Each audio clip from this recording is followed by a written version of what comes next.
This film is a journey back in time to a landscape of largely forgotten moments.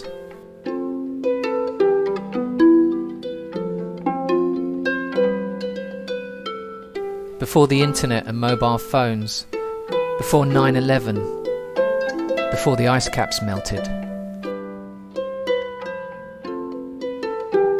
To a previous century,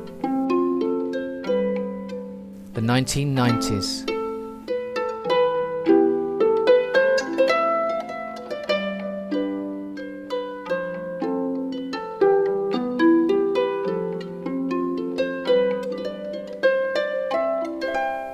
What you're about to see was captured on a video format that time has rendered obsolete.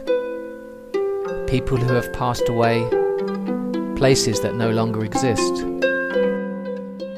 Scenes, sometimes entire interviews that I'd forgotten I'd filmed. A collective memory finally released from its battered shoebox. Defining moments from the past to inform, entertain and hopefully inspire the present.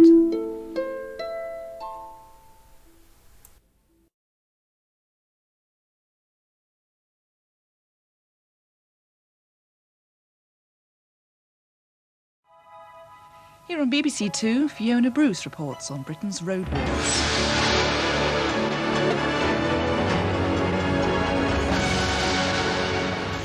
A war of attrition is now being waged on the government's £16 billion road building programme. A whole pattern of road protests is now beginning to emerge. Here in East London, direct action against the M11 Link Road has been going on since last September. In 1994, the road protest movement, and especially the No M11 Link Road campaign, went national. It's 4:30 in the morning. The M11 Action Group prepares for battle. At the campsite, they've been tipped off that work is about to begin nearby, cutting down trees that are standing in the path of the new road. If you're going up those trees, be careful because they sway a lot when you get higher up in the crown.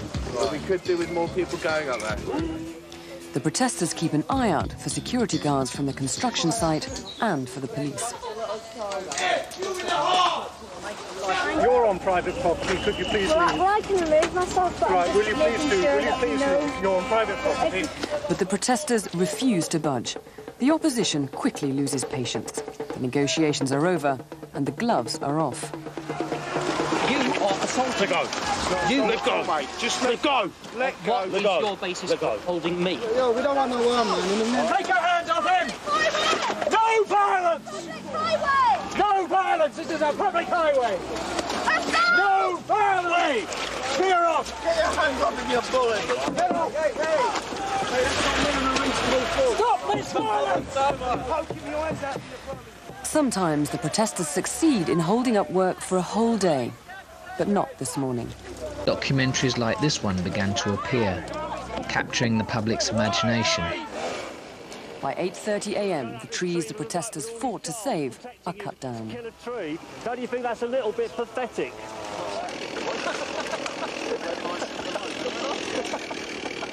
But the protesters here believe they've won a victory of sorts, with a tactic now being used by their fellow campaigners in Bath. So far, they claim they've managed to delay the road for 5 months. The government concedes it's cost them £1.5 million. It's not just trees the protesters are fighting to save, but houses too.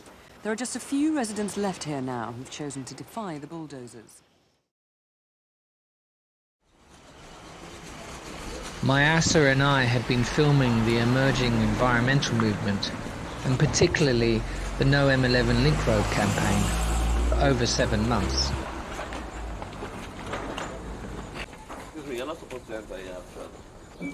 Seeing a lot of destruction, but also experiencing tremendous levels of community resistance. These people are homeless once they leave these houses. On this occasion, Carl locked on to the underside of a digger. You're making people homeless. Oi, push it. Now get out. Hey? You're fucking winding me up, yeah? You want to cut track off, crash. Hey? Now get out. Where's the key? It was like we were all caught up in some kind of epic adventure. Obviously no one knew what would happen next. But after the Chestnut Tree and Wanstonia evictions, we knew that things could only get more and more full-on and downright brazen. I'd like to come down, give you an opportunity to leave. I've given you all opportunity to leave.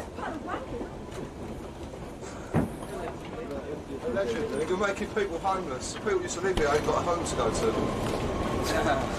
That time you signed up with your conscience, I reckon. You're supposed to be defending people, not making homeless, which is what you're going to do. So we get lost one day. Yeah. You coming down, mate? You can be arrested on public order for swearing at me. Yeah, right. You coming down? Yeah. Come on in. Alright, I'll be the last one. Excuse me?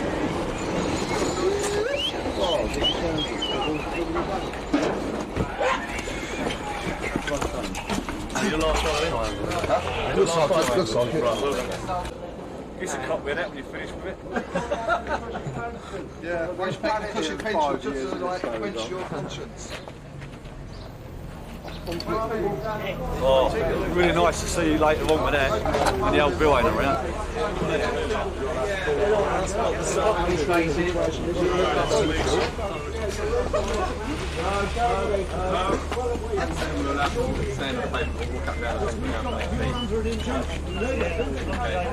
Trespass is not a good offence. You're supporting them. You just listen to me now. You've all been warned. May I know who you are, please, Sergeant?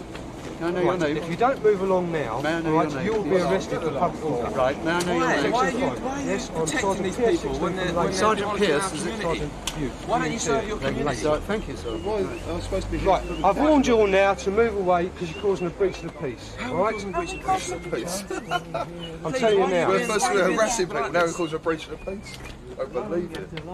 The most peaceful demonstration I've ever been on, and I'm causing a breach of the peace. Get on, you move away, please. The laws are upheld. I shall be walking around, yes, but I shall be walking around. Because I'm keeping away an eye. now. Yeah, until I see some... I've asked, by the way, can you tell me, I've asked the... I've warned you. Excuse me, I'm asking to speak to the superintendent. In fact, that's who I want to speak to. So I'm going to... Can you tell me the name of the superintendent? Leyton Police Station. Yeah, no, I want to know his name. Can I know his name? No, I'm asking you. What for, please? Why? Yeah, breach of the peace. Leyton Police Station.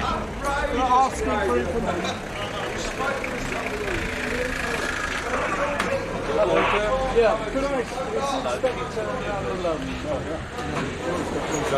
Chief Superintendent, Chief Inspector, Sobs. Yeah, is he in the station? No, he's not there. Ah, right, because I've... protest. Yeah, I'm being arrested Freedom of speech. Could you have a word to see if you can have this withdrawn? Because this is stupid. I'm just asking for... We've got the police station. Democratic society. If you don't get in the van, I'll talk to the officer. Will you? Yeah, well, I'd like you to do that because If you'd like to get in the van, yeah, I've done nothing wrong at all, and this will... Take a seat in here, please. I'd rather not. No, if you want, please. Okay, this is have a word in the van. Freedom of speech and right to protest. Thank you. very easy.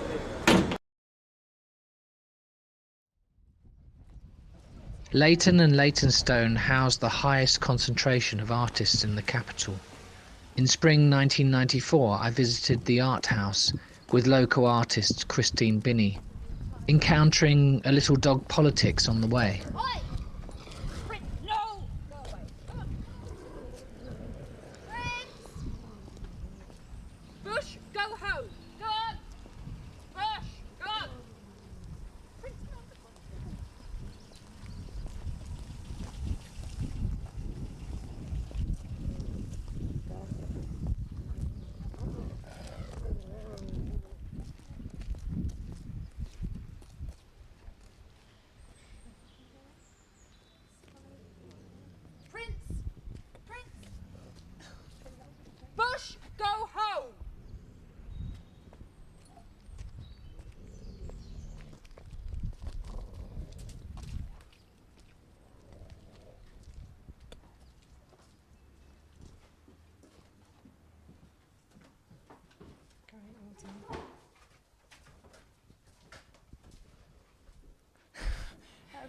exciting start to the piece. Prince! Come along. Prince! Come on. Shut the door. I think we should probably go away. Yeah. Okay. Well, Prince. it'd be good if you could just start by sort of saying how the whole project began. Well, there was a man from Bradford called Tom who came down and painted some murals a few months ago up at Leyton, and he also did something at Wanstead Rising. And I spoke to him and he thought it'd be good to do something like this, really.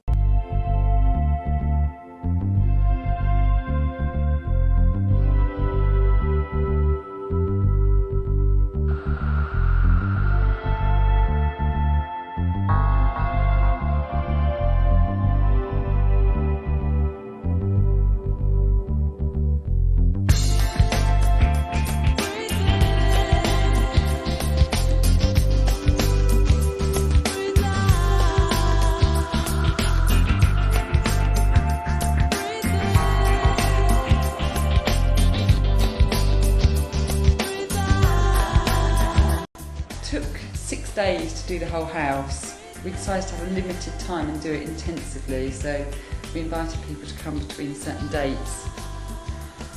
Just got loads and loads of paint and set too, but it's quite an experience seeing it transform in such a small amount of time.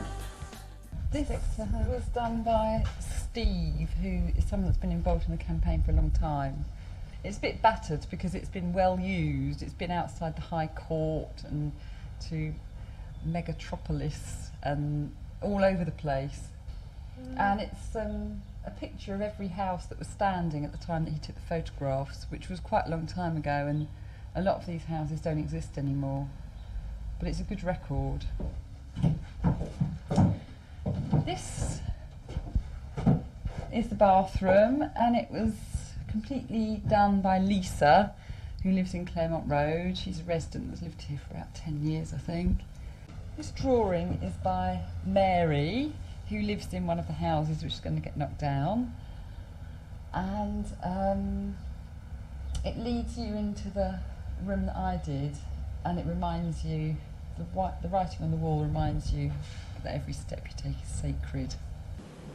I covered myself in Vaseline and did body prints on the walls. This is the one that came out about the best.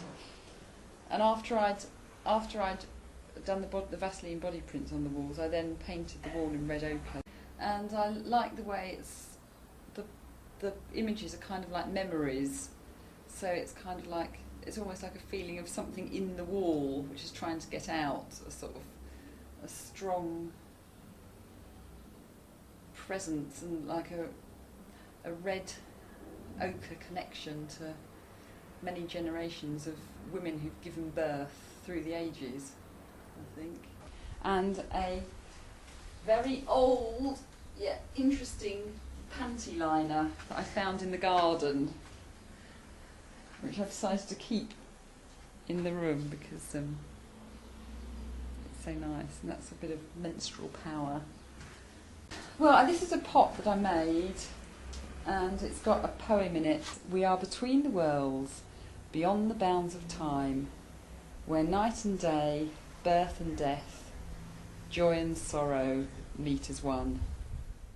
When I first came to this house, the first day we squatted it, I came outside and discovered the outside toilet and sat here with the door open and looked up at the sky and thought how lovely it was having a wee just with the door open and being able to see outside. And so it inspired me to write this poem and gold leaf the toilet seat.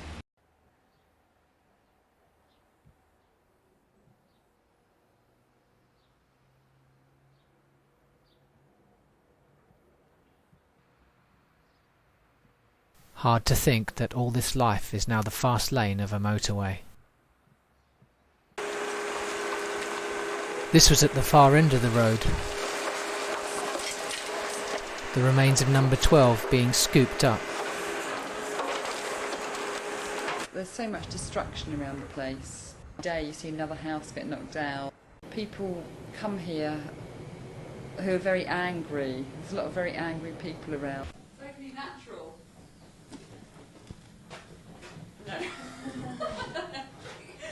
this house is like a sort of a positive statement, kind of help redress the balance and give somewhere, and also to give people who want to really do a positive thing, to give those people a chance to express themselves. Open the door, open your bowels, open your cunt, open your urethra, open yourself to the stars, the night, the day, the earth, the sky, and remember, anything is possible.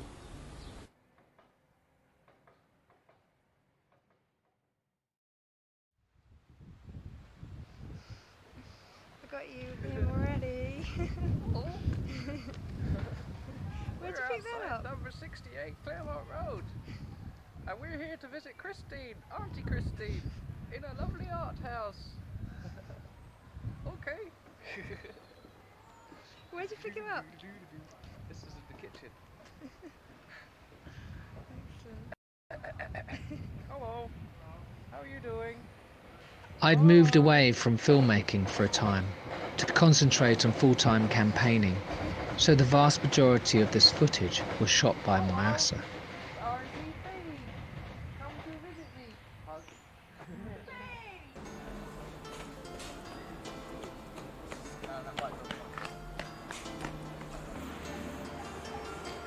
Claremont Road was gradually taken over and became a campaign homeland of sorts. The entire space initially held together by a huge daisy chain. My name is Graham Rollie, and everything upon this lens is mine. Copyright 1994. Thank you. The through traffic blocked by trenches and art installations.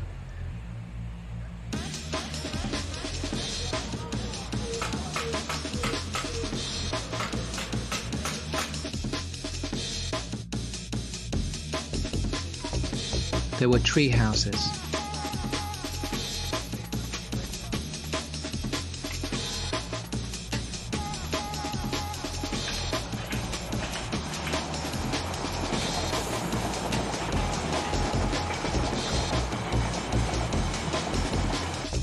The rooftops defended by towers and vast cargo nets.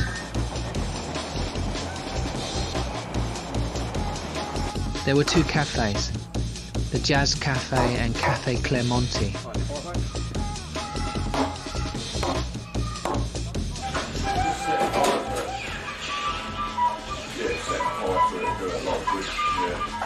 With a security compound at one end that must have felt a little bit like the Alamo. Claremont Road became known as the state of the art.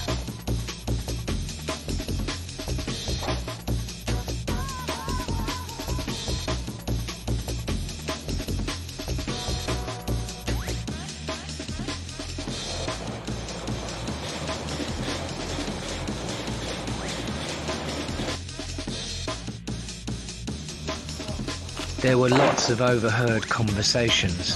Hey, Cal, look at this place. Anger. Then, quick. I had some meal since he went on the pills then on Saturday night.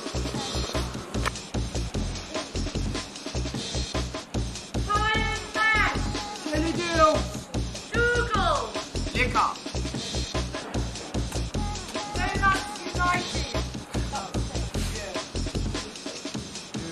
Right there, yeah. Right under here, like, and round your ears in from. Oh, no, no, patches up there. Oh, patchy I'll there. give you a visit. And look at that, it's all patchy round there, man. It smells That's a cold. hot job. Hi! Put this in for TV. As you miss me, cut him off, Mama.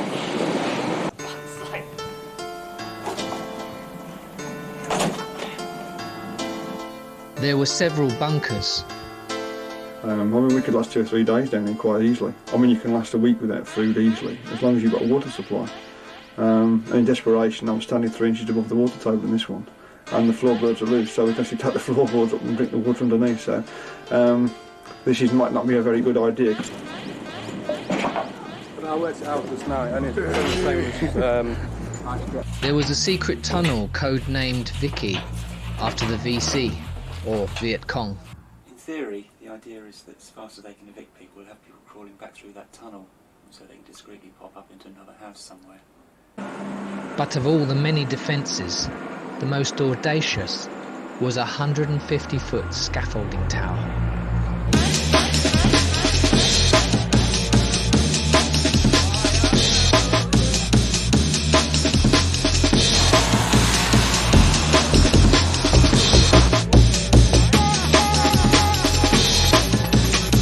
The tower was named Dolly, after Claremont's oldest resident, Dolly Watson. I was born in this house. Well, how do you think I feel about it? How do you think I feel about being turned out into a street, practically? Although Dolly Watson is 93 and was a professional secretary in her younger days, she enjoys the hippies' company. There may be one or two odd ones along here, but they're perfectly civil to me. They go along on their bicycle and was, hello Dolly, hello Dolly. No, they couldn't be nicer.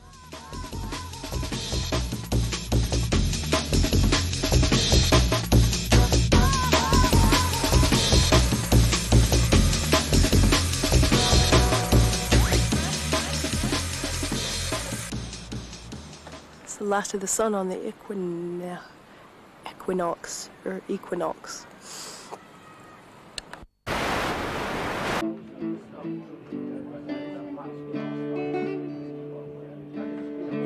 There were street parties every Sunday, with loads of live music and fires. Have a go, Paul. What? Have a go. Yeah.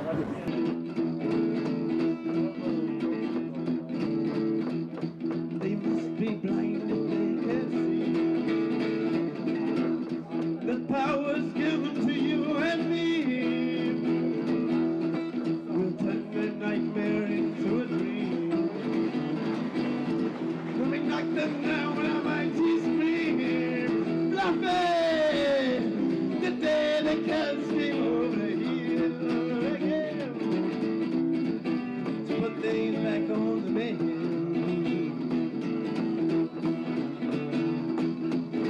The day the cats came over here again. See the dawning of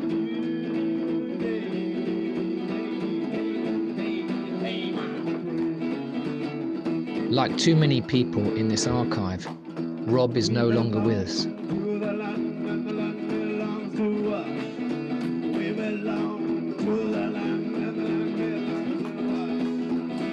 Here he is protecting one of Claremont's rare lime trees.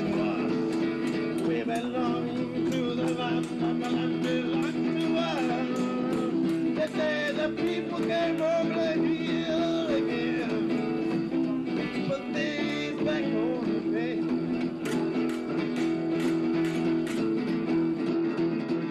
Yeah, the people came over here again. See the dawning of new day.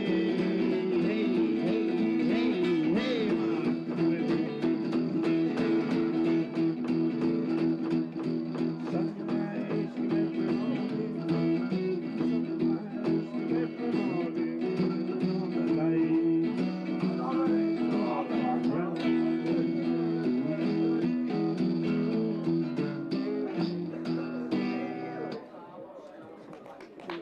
Rest in peace, mate.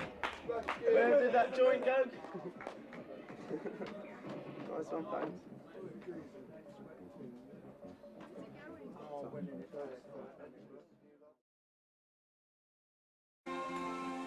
Many film productions shot on Claremont Road. This was for some Sunday service religious programme. It was shot in front of the so-called Rat Run, my home for 9 months.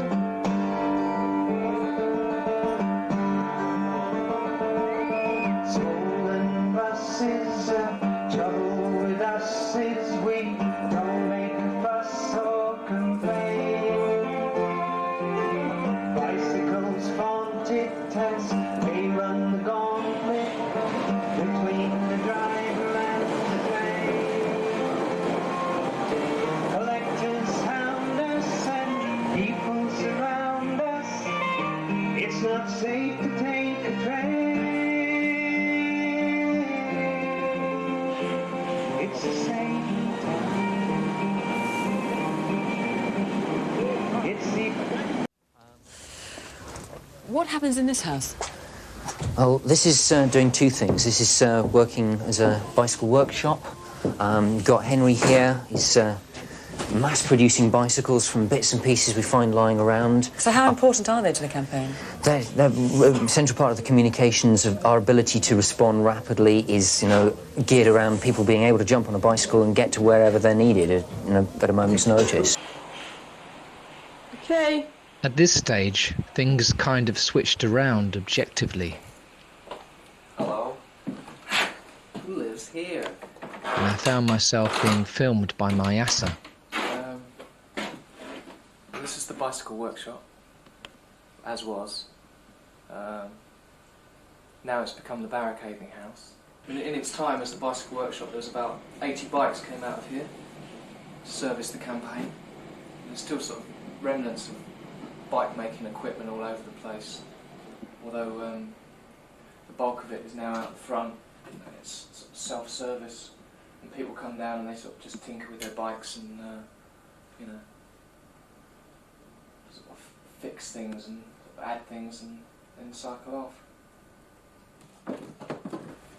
Take you on a tour of the rest of the castle, Castle Claremont.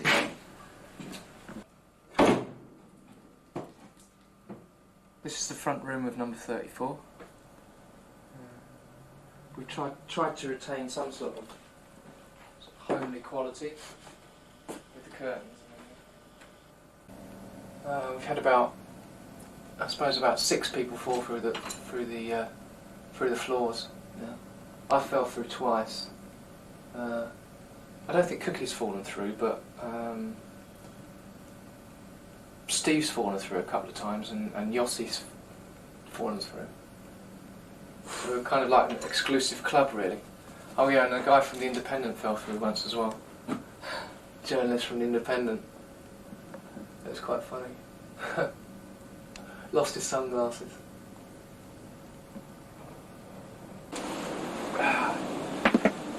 Right.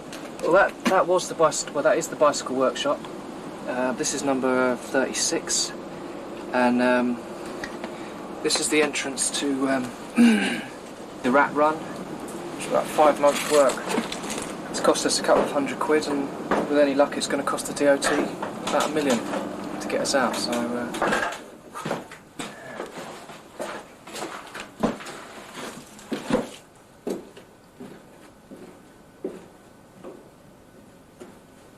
We've knocked through holes between all this row of houses so that we can get between one and the next and make it difficult for the bailiffs to get between one and the next when the big day comes.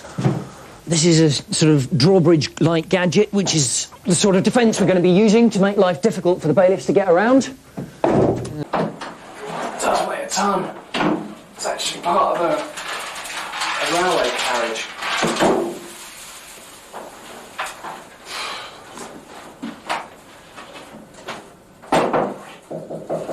See, once that's up, then you get the prop.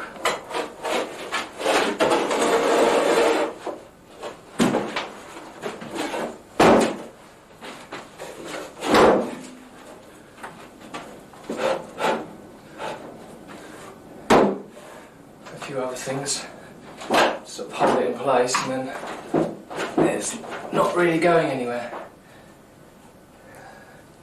So we've been incorporating all kinds of different materials into the barricading. And bicycle wheels are remarkably good. I mean, if you hit that, because these spokes are tensioned, they're not going anywhere. You know, you can hit that all day with a sledgehammer and it's not going to actually go anywhere. You're just going to bounce off it. I've had a few problems with electricity. I had, the other night it was raining, there was loads of holes in the roof and electricity started sizzling. That light's talking, so we had to get rid of it. We've got mice as well, which I don't really mind. I mean, they've got just about as much right to live here as I have.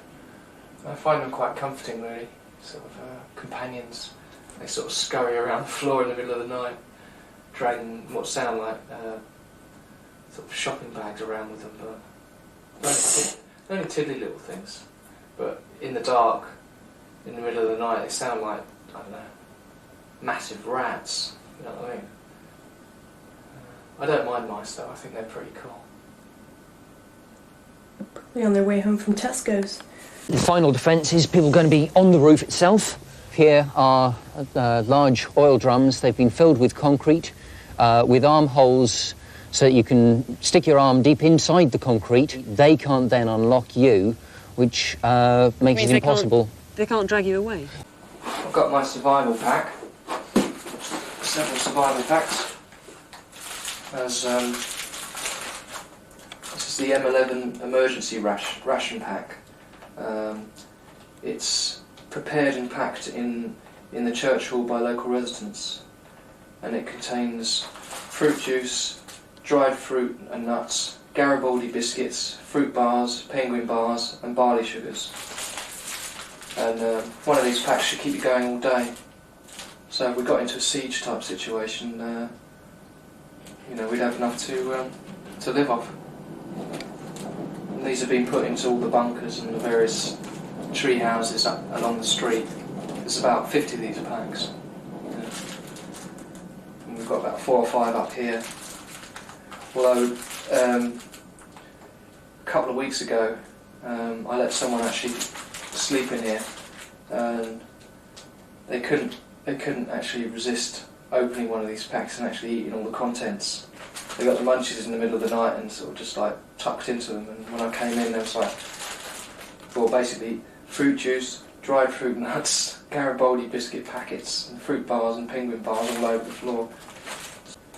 This is all part of the sort of UN peacekeeping initiative to get food parcels to the besieged city of Claremont. Yeah, there's just we've opened up lofts and you know, in drawers, in cupboards or wherever, we just keep coming across again and again artwork from the various artists that lived in these houses. These were housing association houses that were run by a housing association called Acme that catered for artists. And this area used to be had the largest concentration of artists in the capital.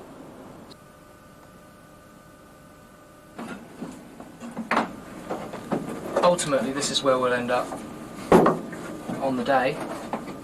This is the loft number 42, Claremont Road. Seen some changes. Yeah, the beauty of barricading these lofts is that because they're structured the way they are, everything's working with each other. Like with the props, if they hit the roof, they try and come in through the roof. The props are pushing down on the floor, and vice versa. If they try to come up through the floor, the props are pushing up to the ceiling. So everything's. I mean, having barricaded quite a few rooms, like boxes, square boxes, really. To barricade this kind of shape, this pyramid type shape, has been quite a joy because there's a symmetry to it and a kind of natural logic about it all. So you're going to have some real problems getting in here through the floor. So I mean, there isn't any really to speak of, any gaps for them to come through. But then bailiffs are usually about 16 stone. They find it quite difficult getting into tiny gaps, and we're going to be in really small gaps. You know, we're going to be like little mice scurrying into the corners, and they're going to have to come in and get us out. In the fight against the road.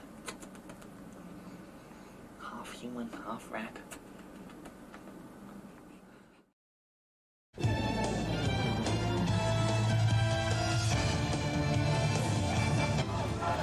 It was her home for more than half a century, but today Ellen Leyton left for the last time. The 78-year-old was stretchered out by ambulance men after bailiffs turned up armed with sledgehammers. They just turned up and said, we open the door, and I said, hang on a minute, and bang! In comes the front door. Mrs. Leyton was taken to hospital, but later released. And she's 78, got a weak heart, and they spent the next half an hour or so trying to sort of like stabilise her. Oh no, not Richard. Why didn't he tell us he's got his phone, his mobile phone? He didn't know. He was woken up with sledgehammers on his door. They promised they'd give him 1 day's notice. Richard! Richard! Dad was campaigning against this road. It's been going on for so long, his dad. years and years ago was campaigning against the road. And Richard's view is, I know, that you can't really say you're against the road and then meekly take the money and go and hide somewhere and say, well, I'm all right, Jack. You know, and it was suggested to Richard that perhaps he should have looked after his mum and got her to safety, but his mum has a mind of her own. When she was asked what she wanted to do if the bailiffs came, she said, sod them, they'll have to drag me out, which is exactly what they did. We very much regret that it came to this. We had given the Leytons every opportunity to go in a peaceful way, but they refused. But the biggest operation of all is probably still to come. Here in Claremont Road, protesters are occupying an entire row of terraced houses. No one here will leave willingly. Fee, do you think they're coming this morning? Nah, they're not going to come this morning. Why? I don't know. Honestly. Because every time we get all ready and prepared and that, they never come. Every time we're not ready, they always come and muck it all up. Do you want sugar in yours, sir? It's always the thing with tip-offs, is that you never quite know whether they're serious or not. You can't take the chance. But it is 2 weeks since Piss Tuesday, so that does make sense. It takes them about 2 weeks, they've admitted that, to organise that operation.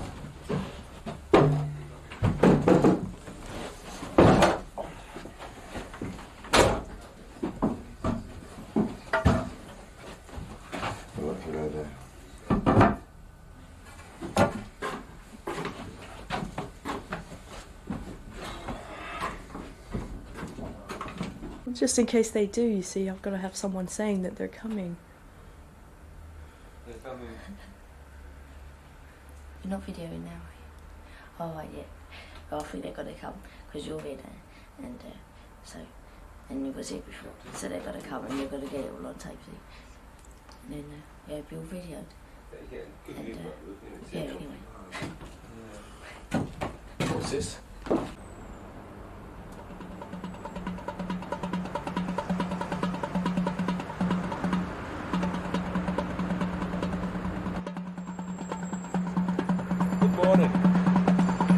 Of all the crazy, full-on memories of Claremont Road, and there were many, this day in particular stands out.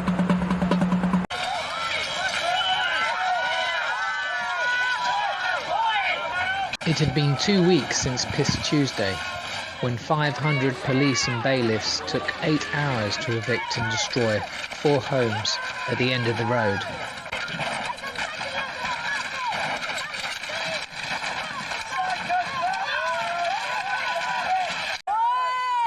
And why was it called Piss Tuesday? Well, when you've got to go, you've got to go, even if there are 5 riot cops standing underneath you. What's she been arrested for? Reach the police.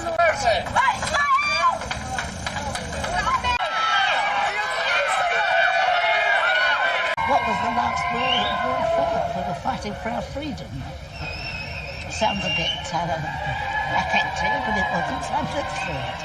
What are we doing now in the way I'm fighting for my freedom? I'm trying to fight for my freedom, but I'm not getting very far.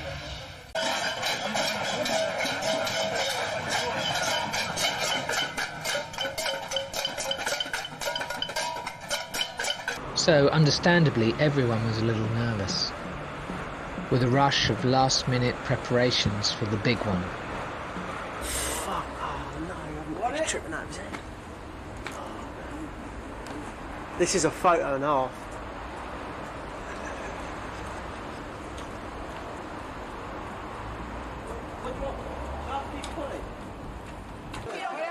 The Department of Transport has set up a work site at one end of the road. Occasionally the campaign would try and invade the site to disrupt the work. On this occasion the police were called and arrested 2 protesters, Hugo and mountain bike Matty. No justice! No justice! No justice! Why did they take him? No reason. No justice. The campaign attempted to de-arrest the arrestees by blocking the police van in and shoving a potato up its exhaust pipe. Someone put a sound system in the Jazz Cafe window. Quick, I'll just bring it, flash. Where's the mic? Hang on, this is an important news flash. All right. You're going to keep interrupting, I can't do it. Okay, policeman, surrender. We've got you surrounded. Give up now, and there'll be no trouble. Yoo-hoo! Sorry, I just had to say it. I just had to say it.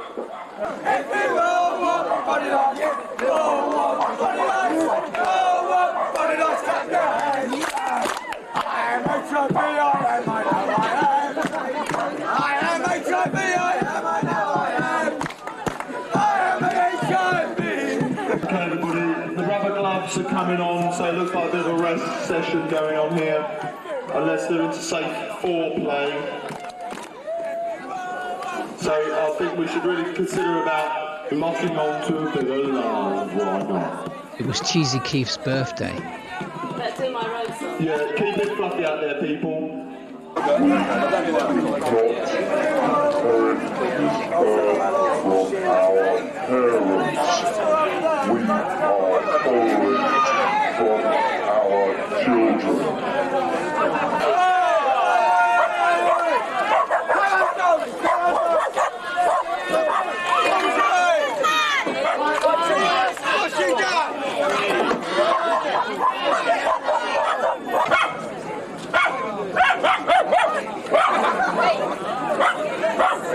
There were two men there from the Braze Detective Agency, sent to spy on the campaign. Hi, Mum. I want your camera.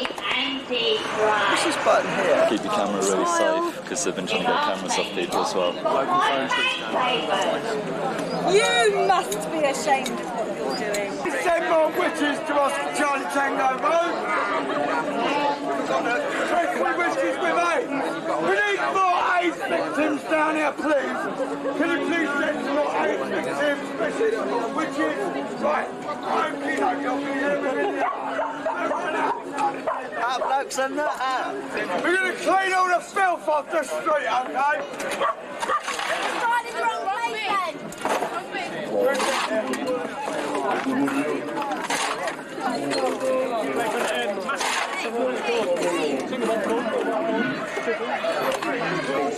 Come in. I guess I'll meet this sooner or later.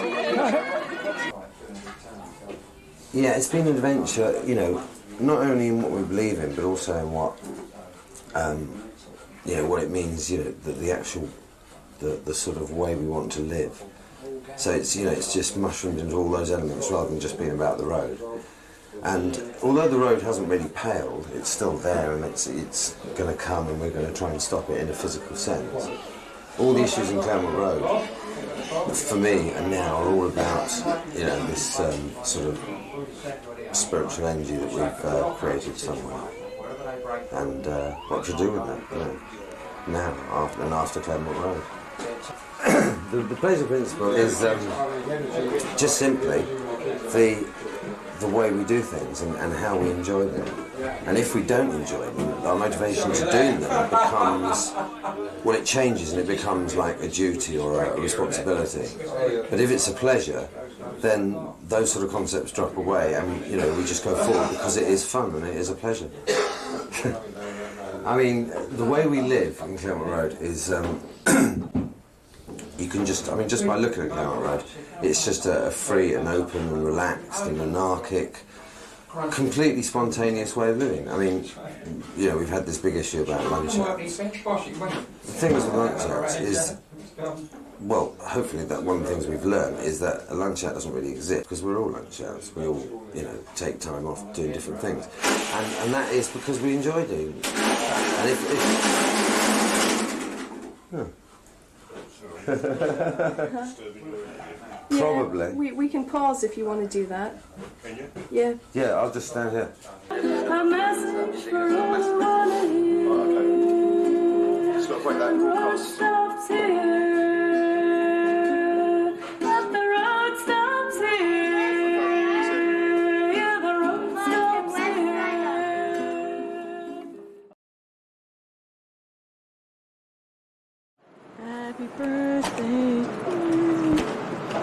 September saw 1 year of direct action against the M11 Link Road. So where better to mark the occasion than a Department of Transport in Marsham Street?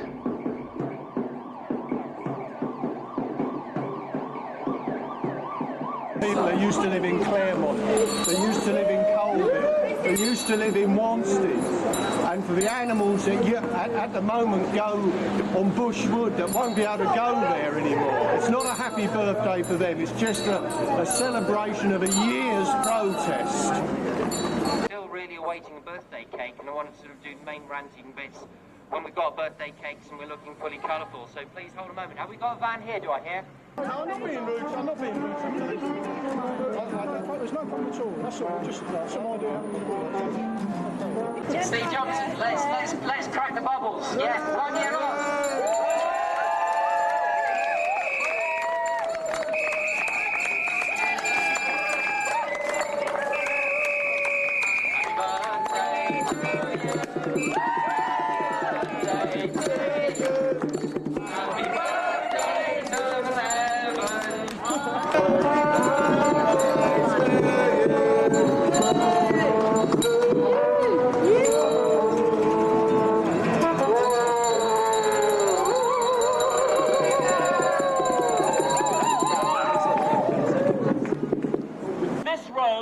Makes no sense in transport terms.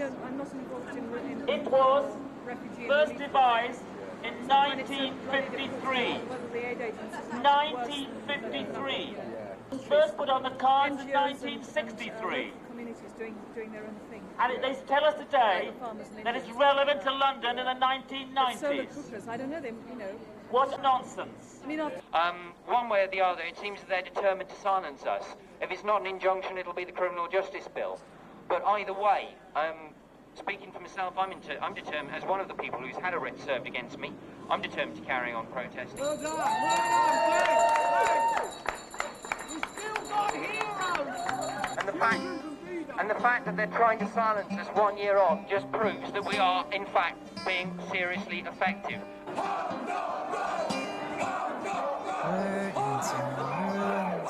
Multinational corporations dancing on the ruins. Multinational corporations dancing on the ruins of multinational corporations. Ha, ha, ha, ha, ha. Say goodbye to plastic and goodbye to cars. No more convenience stores. Hello to stars. No more Wall Street and no more Pentagon. Thinking about these things makes me happy. We're dancing on the ruins of multinational corporations. Dancing on the ruins of multinational corporations. Dancing on the ruins of multinational corporations. Ha, ha, ha, ha, ha. All we're trying to do is establish dialogue. But, you know, we've had Stephen Norris on the radio saying these are totally unreasonable people, there's no point talking to them. This is why it is that we have to jump on bulldozers. You have to can pop culture and say hello to campfires and stomping bare feet and naked amoebas hungry to eat. Hello to primal consciousness and love for the land now that coyotes are running the country. We're dancing on the ruins of multinational corporations. Dancing on the ruins of multinational corporations. Dancing on the ruins of multinational corporations. Ha, ha, ha, ha.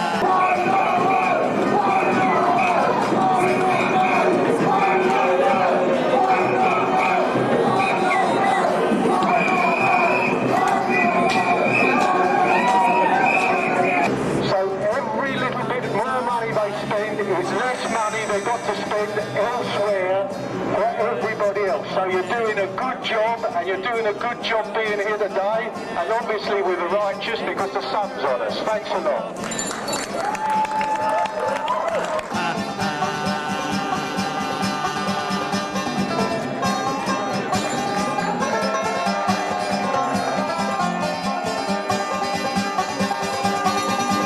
No more a Christian country will have pagan deities, and when we've destroyed technology, we all will be free. The pavement will be ripped up and the skyscraper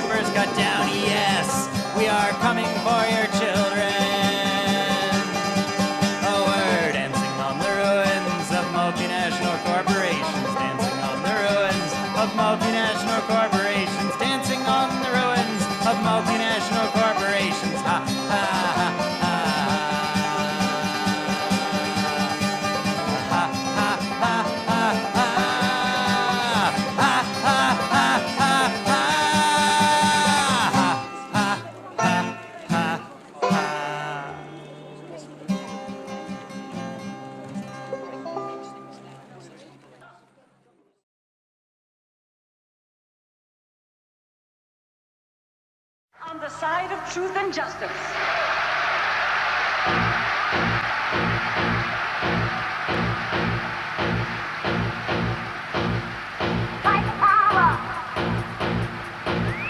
Another campaign outing, this time to Westminster, to defy the Criminal Justice Bill.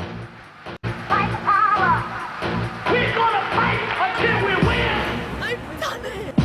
The bill was wide-ranging and designed to criminalise squatters and travellers, ravers and protesters. What's Paul doing? Oh my god, I can't do it. He's just trying to kill himself. Watch out!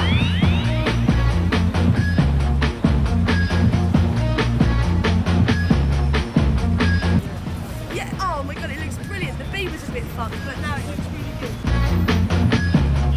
Watch out!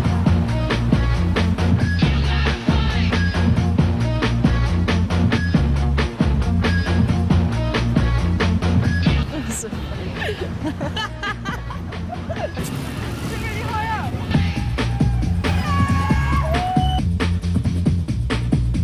This is a celebration of our belief in equality, diversity, and personal sovereignty, the right to be different.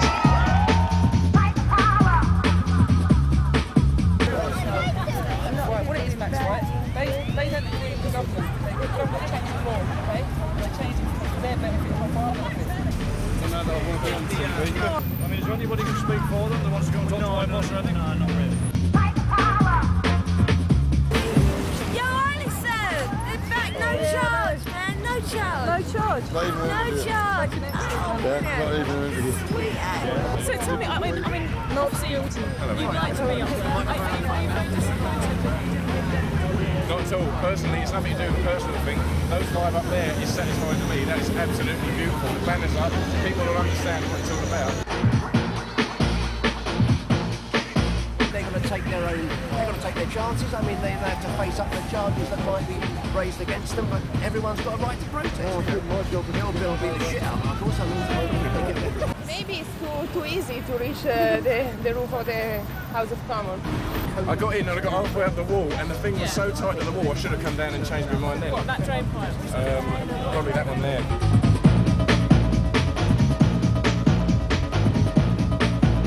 And I got nicked, he told me I was nicked on Cromwell Green. trying to get out the statue.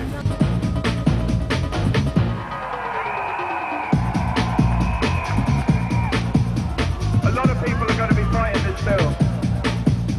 And this bill is going to help them take it even more seriously. They're going to have the right to do exactly what they used to do with the sus laws, stop people on the street and search them for no reason.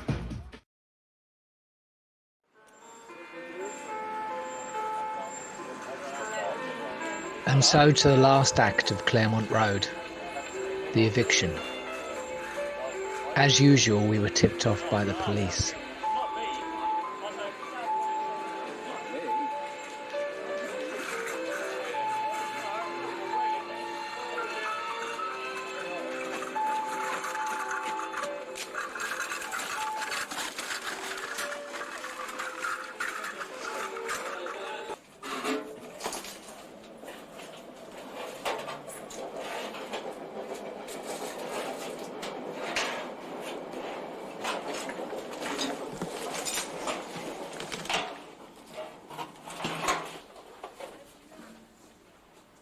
Seems to have lost the light bulb again.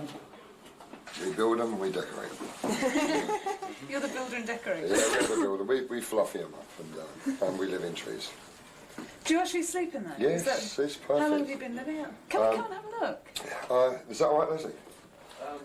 Yeah, you, by all means. It's when you get to the top of the ladder. Yeah. And if you want to go to the living quarters, that's above that. That's in the tent. Yeah. In there, the beds and just heating, lighting, Yeah. that type of thing. The first floor bit. The reason I've left it open like that is for the camera crews, because they've expressed a wish that they can be up somewhere safe.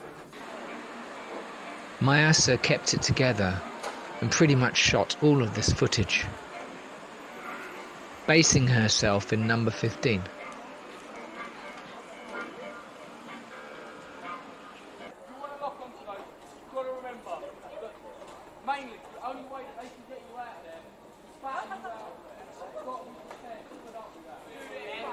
actually facing the longest eviction in British history.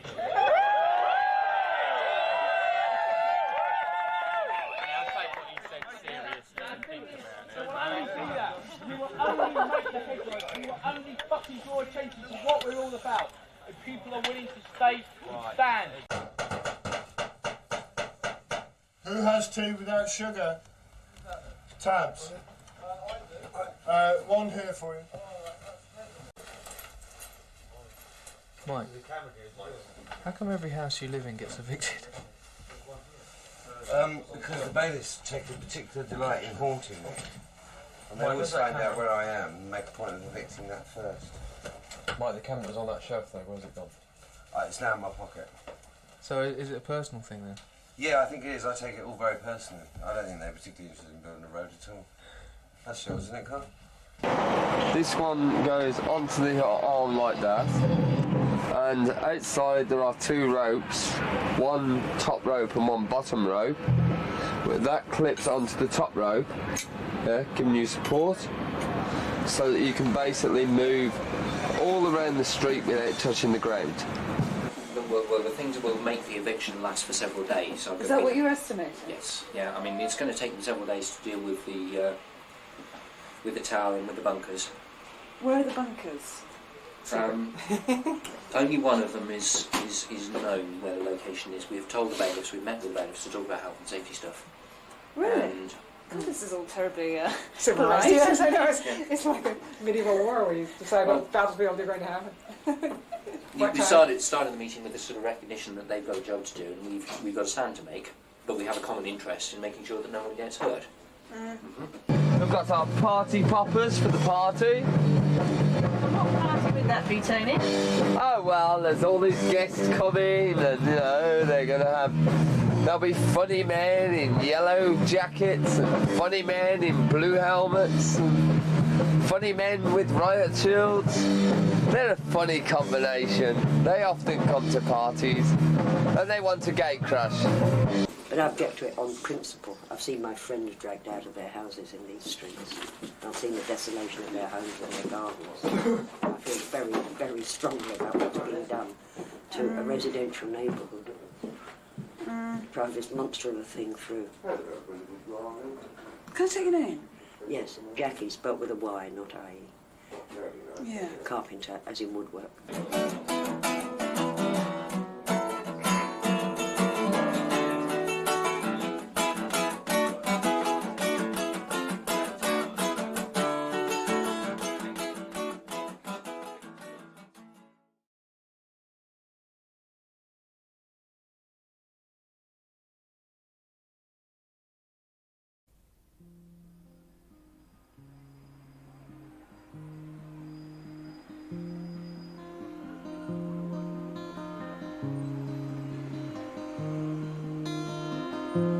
Do you mind if I talk with you while I ever need to find myself?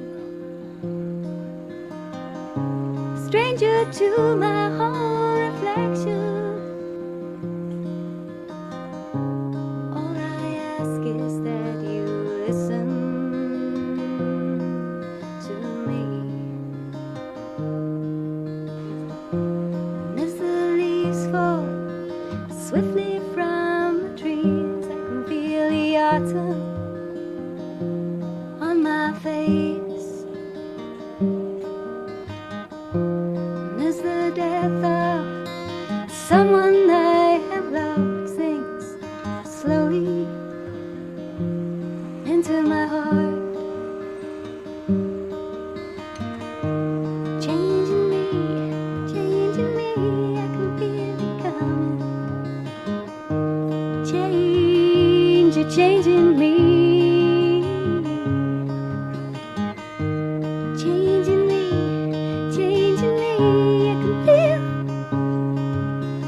coming, coming, coming, coming.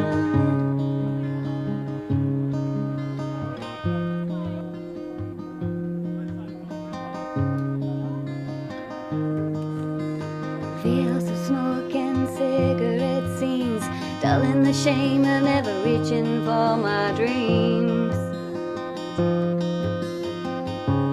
never reaching for my dreams.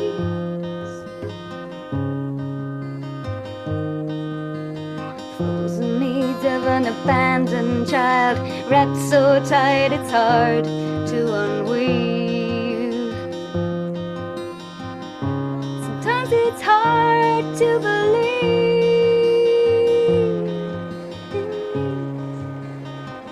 And then she said, something has crossed over in me, and I'm never coming back this way again.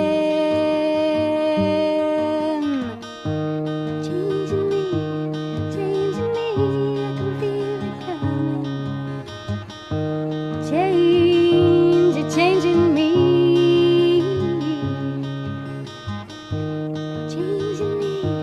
Changing me, I can feel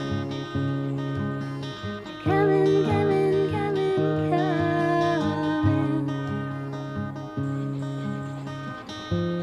As I move towards the love that I have found, I can see my reflection looking back at me. Don't you see? Don't you see?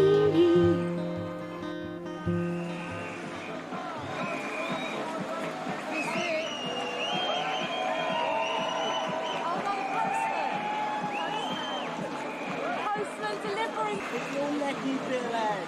Yeah, right.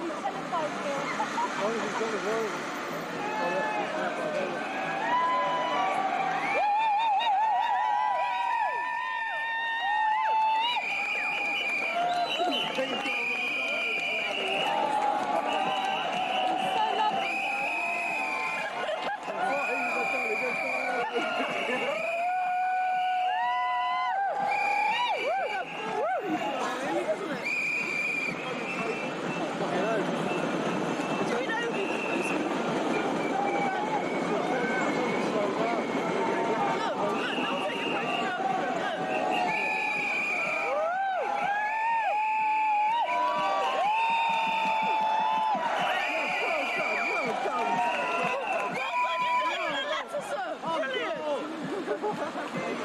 Goodbye, Mr. Postman. Bye-bye, Postie. Bye-bye, Postman. Goodbye, Postman. Bye-bye.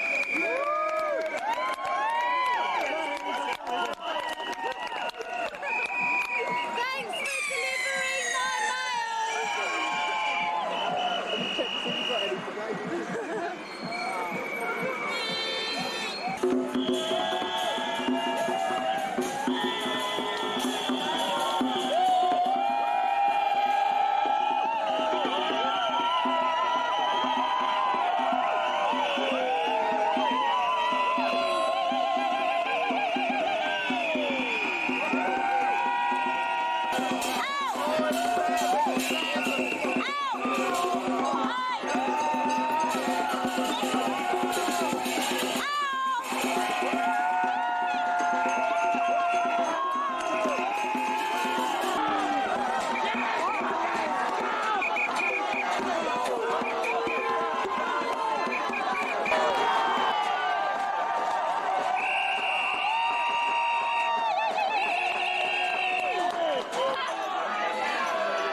The demolition firm tendered for the contract and got paid in what they managed to salvage from the houses.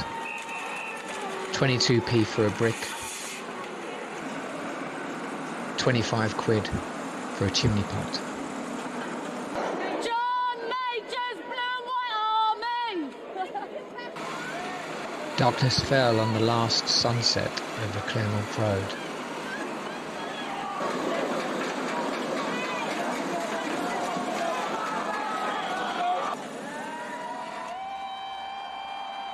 Leslie found herself dangling from the net, just above the demolition digger. She found a perch momentarily, but the driver moved the arm.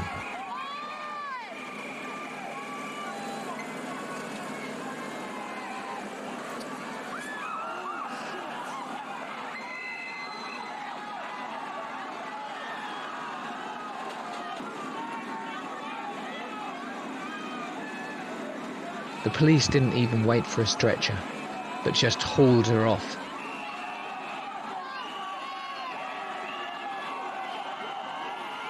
She was injured, but luckily not seriously. We'd always feared that we'd lose a life amongst all these crazy evictions. Do try to be careful!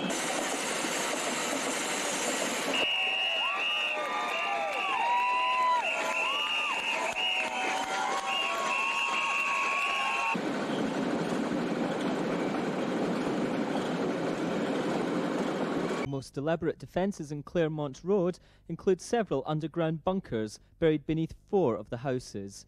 Some are just dugouts covered in rubble, others underneath the anti-M11 campaign offices are more elaborate and lined with concrete. Channel 1 can reveal that a secret tunnel made of 80 oil drums is welded together. The Rat Run, buried 5 feet underground, connects a neighbouring house and has been designed for a last-minute great escape. But the most impressive symbol of resistance towers 86 feet above where the Link Road will soon be built.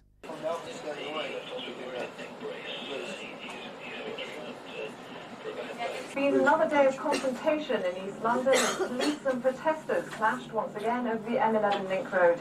700 police in riot gear descended on Claremont Road in Leyton, part of a huge security operation to evict up to 300 protesters.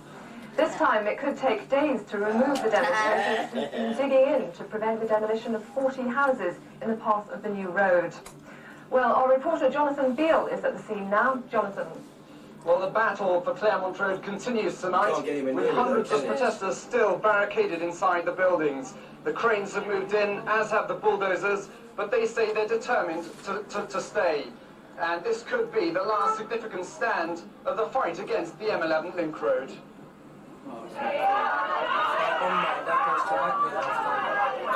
The confrontation was noisy but short-lived. Up to 700 police officers dressed in riot gear arrived at Claremont Road for what could be the final battle in the fight to stop the M11 Link Road. That way, please. No, that way. Protesters on the road were the first to be removed, followed quickly by a cameraman, and slowly but surely everyone else was forced to go. Though it was largely peaceful and there was no arrests, residents and protesters were angry. There are police actually everywhere in riot gear. Can you believe it? This is a non-violent protest. No, I'm not very happy about this at all. There's a lot of people, local people here today who are very angry about this. As protesters continue to be removed by bailiffs and police, those inside the buildings in Claremont Road have barricaded themselves in. Towering above the skyline, scaffolding has been erected to slow the contractors down. Underground, some lay in tunnels covered with rubble. Look at it. With supplies for a number of days, they hope to defy the efforts of police and bailiffs. There have been no arrests. It has been essentially a peaceful operation and no injuries.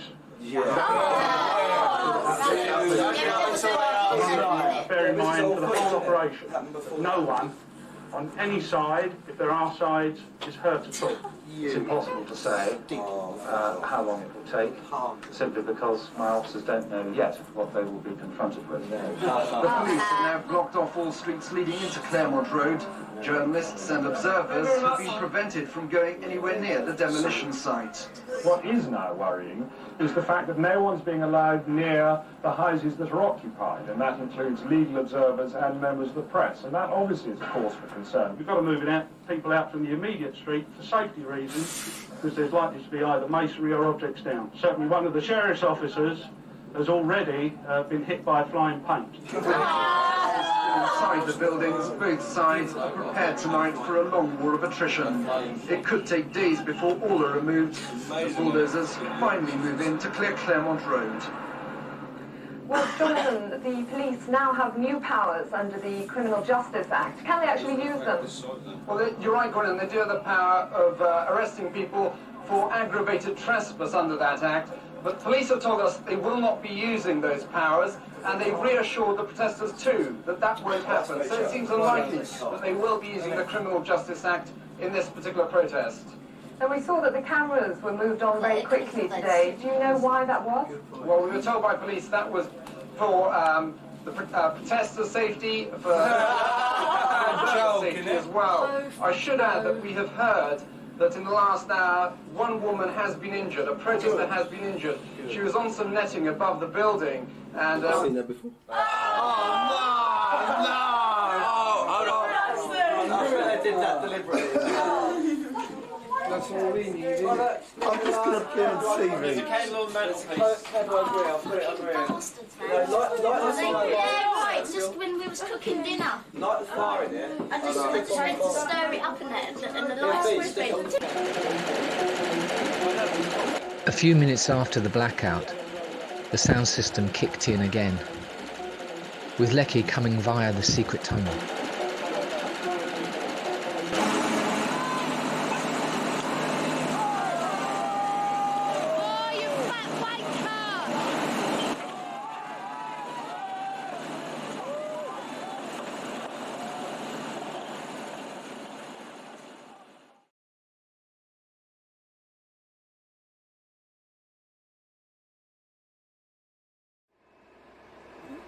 That's the flat house there. It's roughly 4 o'clock on Tuesday morning. Cherry pickers in operation. They turned away from that. They went up to it, they treated it, and they bring it back down. They've got no else left. Now I think they're taking people from the tree, putting them on the flat roof on, bringing them down. Bailiffs are shaking the bridge between the tree house and the flat roof house.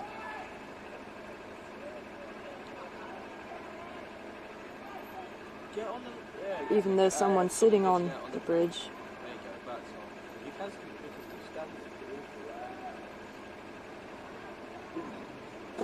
They're on the bridge there, aren't they? There's one person just got onto the bridge.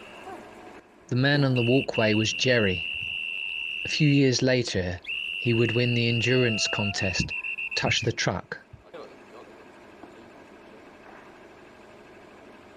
Is he on the bridge, that chap? Someone edging their way across it at the moment. He's halfway across now, as far as I can see.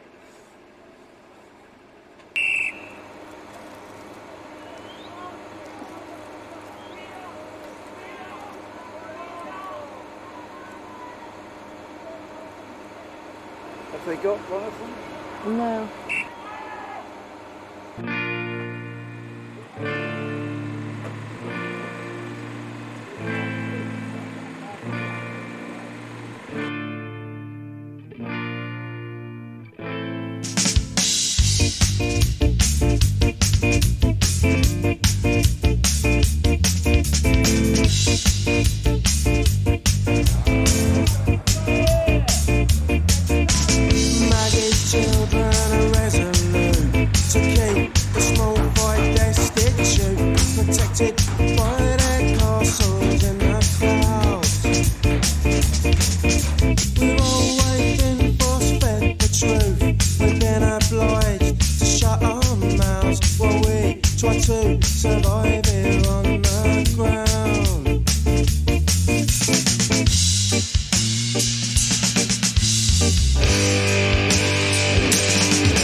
If black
the system.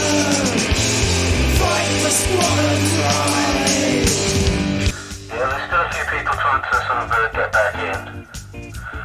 It's going to be quite difficult. There's more fucking police here than the whole of the Met, I think. They've got hearts of gold, these people.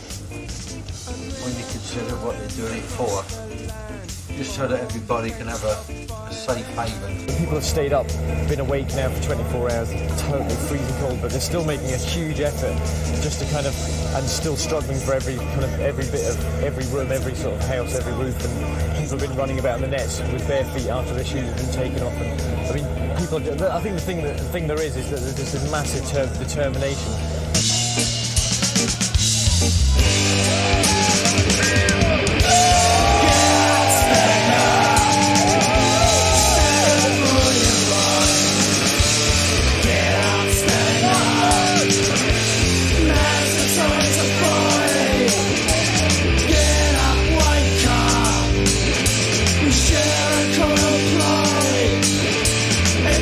Against the system, fight for squatters' rights.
Barricading the nets with people in them. They're endangering people's lives.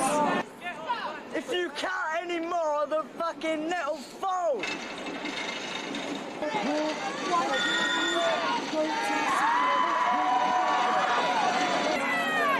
people in the nets, and they're cutting on, and these people are going to fall to the ground.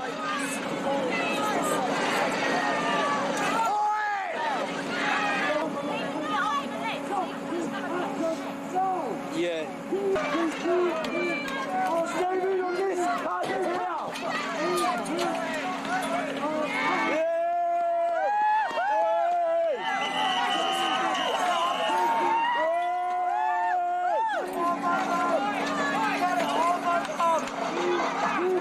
Get it over there. Oh, fuck off. Fuck off, you stupid ignorant cunts. Fucking respect for human life! Stop it! We want you to go away and stop being silly! We don't like you! We don't like your yellow jackets! And we'd like you to start off! Please! Very nicely. You're being very silly! Number 15 had a nifty scheme of sneaking out the back, under Cattle Bridge and along the railway line, to get supplies. No. Quick, man! Got the supplies through the enemy lines, basically. No, we just kind of, we went all the way through the back garden, digging our way through the Murphy's. The only way to get here was through a Murphy site. We had to go over the fence into the Murphy site, along through it, dig a hole way out of it, and there were cops and security guards all over the place. Jesus, how long's that taking you? We've been on the go since 8 o'clock trying to get here. And then we stood on the other side of that fence, on the other side of the road, for 2 hours just waiting. Well, I wasn't going to divide it out equally because... No, not equally, but... Because basically the ship crew will be off the soonest. Yeah, and then we will. I know. Sorry, I know it's cynical, but No, it's not cynical. it's sensible in a way as well. You see, I thought they would have gone straight for the tower to knock out the morale of the struggle. Does anyone here get gaffy stuff? No. Angie, does Angie like gaffy? Well, you're probably down. Where's the pile for here? The eviction passed the 60-hour mark, with much of the struggle focused on the nets outside number 15.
Anybody else coming down next? Who are you going to sell this to? Oh, that makes me sick. Yeah, make a few quid out of this.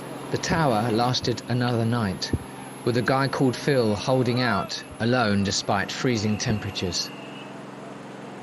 This took the eviction of Claremont Road to 92 hours, with an eventual price tag of £1.3 million.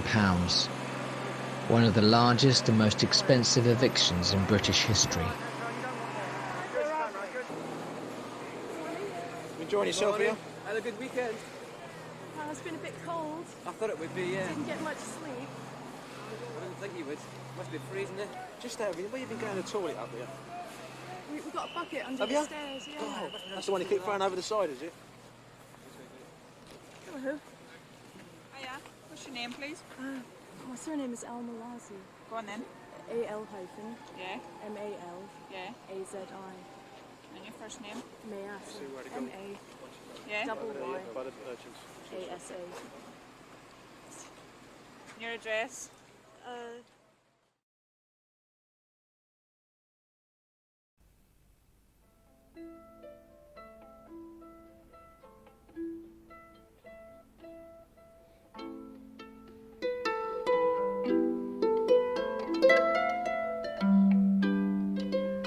And that was the end of Claremont Road.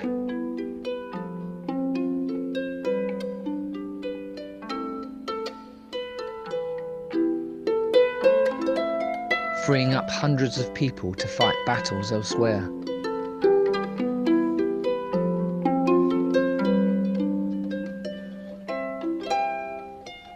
And the end of Mayasa's unique and extraordinary coverage of the protest.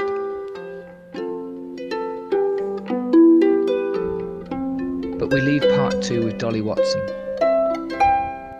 the Queen of Claremont Road.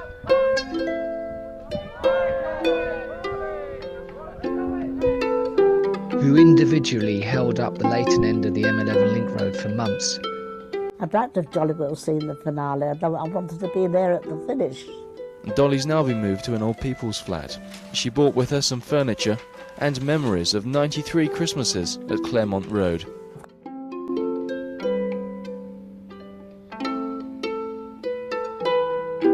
This is all that's left of where Dolly spent her whole life. My poor dear little house in Claremont Road. I'd firmly made up my mind a long time ago that I was going to die there. Now I don't know what will happen.